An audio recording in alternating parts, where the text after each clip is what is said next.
ओम शांति। विश्व पिता स्वयं भगवान इस सृष्टि पर आकर के हम बच्चों को श्रेष्ठ से श्रेष्ठ, महान से महान, ऊंच से ऊंच पढ़ाई पढ़ाते हैं। और शिव बाबा हर बच्चे को ऐसी आशा रखते हैं कि मेरा हर एक बच्चा राज्य अधिकारी बने, राजा बने। बाप आकर के वास्तविकता की बात हमें बताते हैं कि बच्चे, आत्मा एक बैटरी के समान है और बैटरी डिस्चार्ज हो जाती है तो उसको चार्ज करना पड़ता है। तो शिव बाबा आकर के हम बच्चे, हम क्योंकि चेतन हैं, वो तो जड़ बैटरी है, नहीं बोल सकती, हम तो चेतन आत्माएं हैं।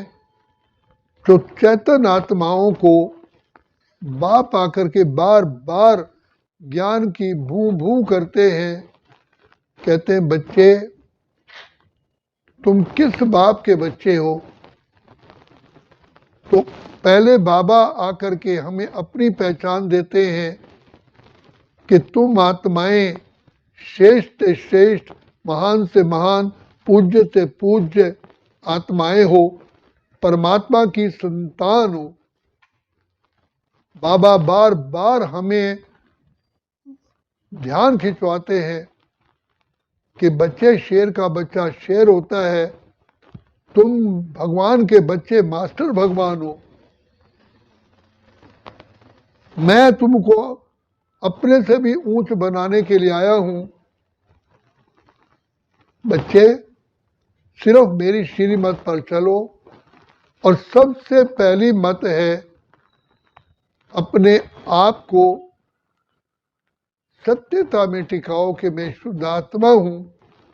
क्योंकि परमात्मा के लिए कहा जाता है ईश्वर सत्य है। तो बाप आकर के सबसे पहला पाठ सत्यता का पढ़ाते हैं कि तुम आत्मा हो। ये पहली सीढ़ी है।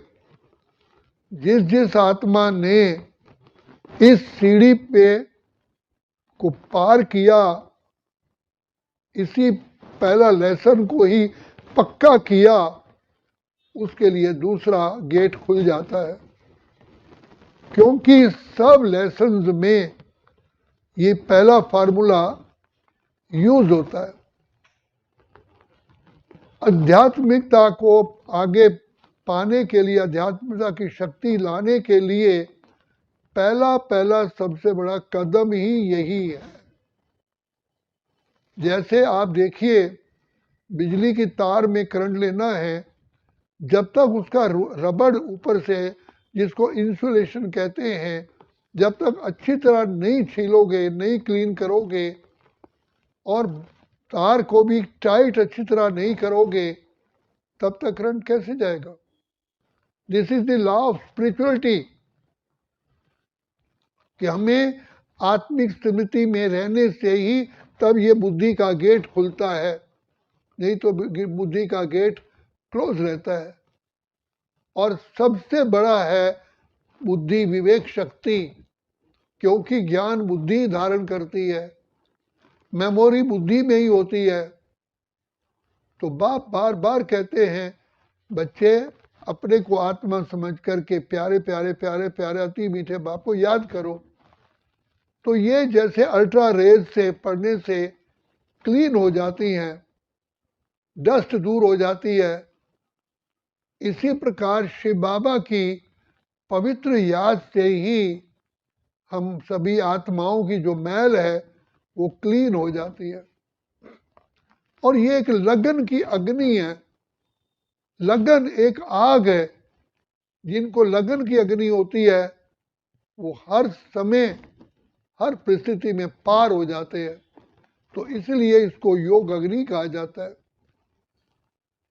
तो बाप बार बार कहते हैं बच्चे, जिन आत्माओं को ये पहचान होती है कि मुझे कौन मिला है, परमात्मा, सृष्टि के रचयिता, जो ज्ञान के, आनंद के, शांति के, प्रेम के सागर है, विश्व के रचयिता है, वो मुझे मिले हैं। तो ये आत्माएं जितनी जितनी पहचानती हैं उतनी परमात्मा से प्राप्ति करती हैं और पिता परमात्मा के महावाक्यों को, एक एक शब्द को अपना गुरु मंत्र समझती हैं। अगर एक शब्द भी मिस हो जाता है तो अर्थ का अनर्थ हो जाता है।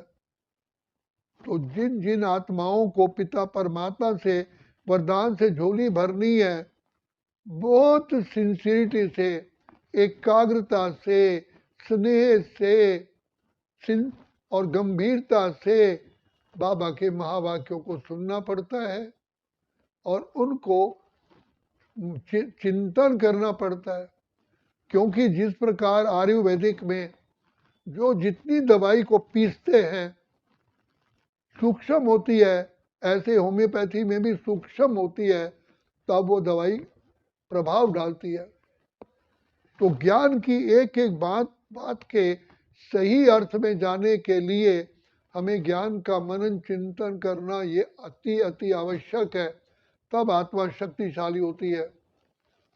ये आयुर्वेदिक कहती है एक बादाम खाइए, लेकिन उसको बिल्कुल पीस करके पानी की तरह घोल करके लीजिए तो एक बादाम ही काफ़ी है। ऐसे ही हम खाना खाते हैं, कम से कम खाने में अगर हम अच्छी तरह चबा चबा खाते हैं, कम खाने में भी हम वैसे ही हेल्दी और हैप्पी रह सकते हैं। तो इसी प्रकार बाप कहते हैं पहचानो तुम्हारे सामने कौन है, सोचो तुमको कौन मिला है, कौन तुम्हारा साथी है। और इसको समझने के लिए सबसे पहला लेसन है मैं आत्मा हूँ। आत्मिक स्मृति में आने से ही बुद्धि का द्वार खुलता है और पिता परमात्मा की सारी शक्तियाँ आत्मा में समा जाती हैं। देह अभिमान ही पतन की जड़ है।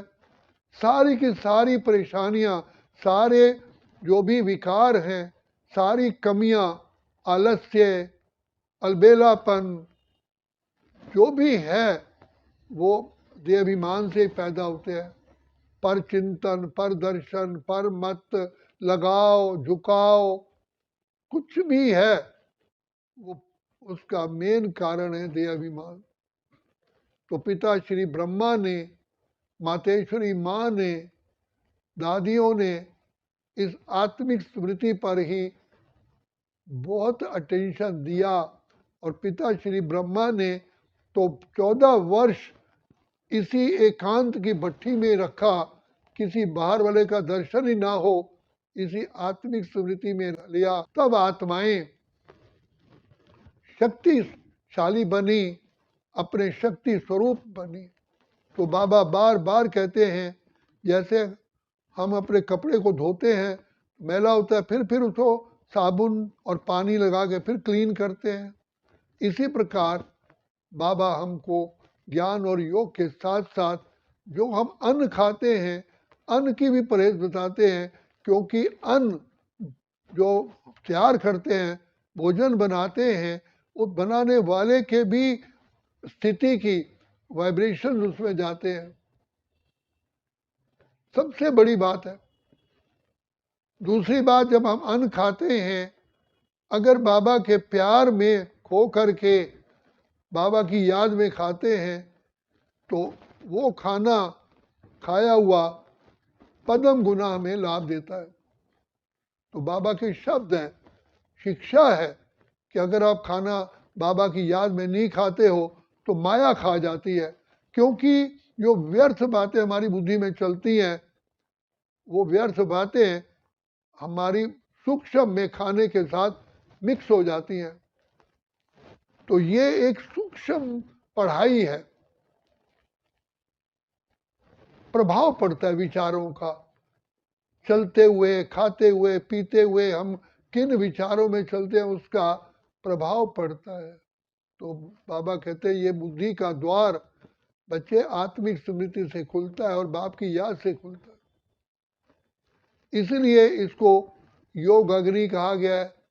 हमारे बहुत संस्कार, जैसे कोई ब्लड में कोई विष मिल जाए वो बड़ी मुश्किल से निकलता है, इसी प्रकार से हम आत्माओं के संस्कारों में विषैले संस्कार आ गए हैं।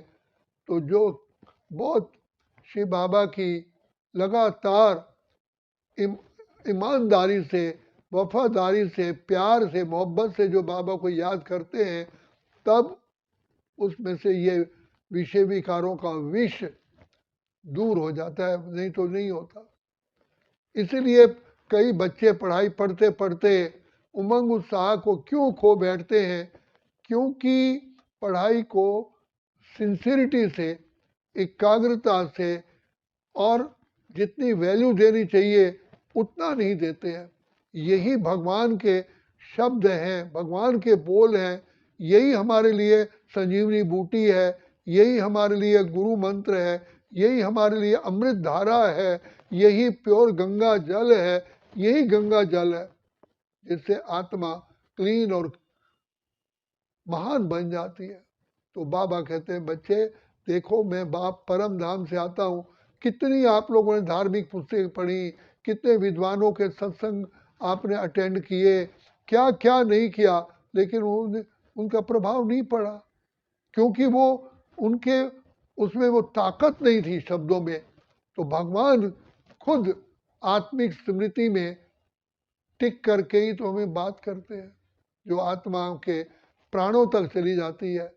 तो हे प्राणों के प्राणेश्वर, ज्ञान के सागर, प्रेम के सागर बाप हमें कहते हैं बच्चे, जब बाबा के महावाक्य भी सुनते हो तो आत्मिक स्थिति में और बाबा के प्यार में खो करके ही वाणी जब शब्द सुनोगे तो वो आपके आत्मिक स्मृति में, बुद्धि में बिल्कुल बैठ जाती है और उनका विचित्र अनुभव होते हैं। फिर वो आत्मा शक्तिशाली बन जाती है, क्योंकि जब हम बहुत प्रेम से भोजन खाते हैं तो भोजन हमारा सही पाचन क्रिया होती है और वो हमें इफेक्ट होता है। तो ज्ञान हम सुनते हैं, ज्ञान के दो शब्द ही बहुत होते हैं, लेकिन हम उस पर ध्यान नहीं देते हैं।